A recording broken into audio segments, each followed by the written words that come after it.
Pangulong Ferdinand R. Marcos Jr. pinangunahan ng parangal gawad ng kahusayan sa komunikasyong pampubliko kung saan kinilala ang mga natatanging programa sa komunikasyon na nagsusulong ng bagong Pilipinas. May balitang pambansa si Jenny Red ng Philippine Information Agency.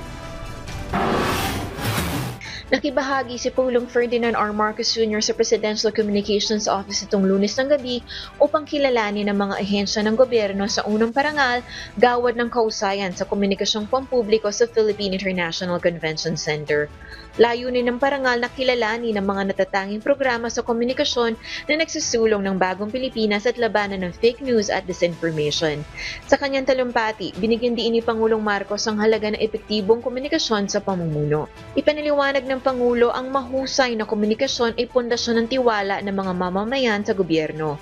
Kinilala ang mga natatanging inisyatiba, kabilang ang Public Service Campaign Award na ginawad sa mga ahensya na nag-uugnay ng mga plano ng gobyerno sa karanasan ng komunidad.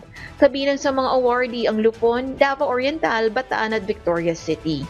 Kabilang din sa mga nakatanggap ng parangal ay ang DSWD para sa Best Public Service Campaign, Pag-ibig Fund para sa Best Government Innovation, National Privacy Commission para sa Best Long-Form Content category, habang tinanghal na Champion of Information Integrity ang Department of Budget and Management.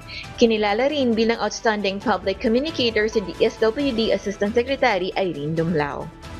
Ang naturang parangal ay isa sa mga hakbang na ginagawa ng Presidential Communications Office para patuloy na labanan ang pagkalat ng maling impormasyon sa bansa at isang pagtugon sa hamon ng Pangulo para bigyan ng serbisyong may integridad at pananagutan ang mga Pilipino tungo sa isang bagong Pilipinas.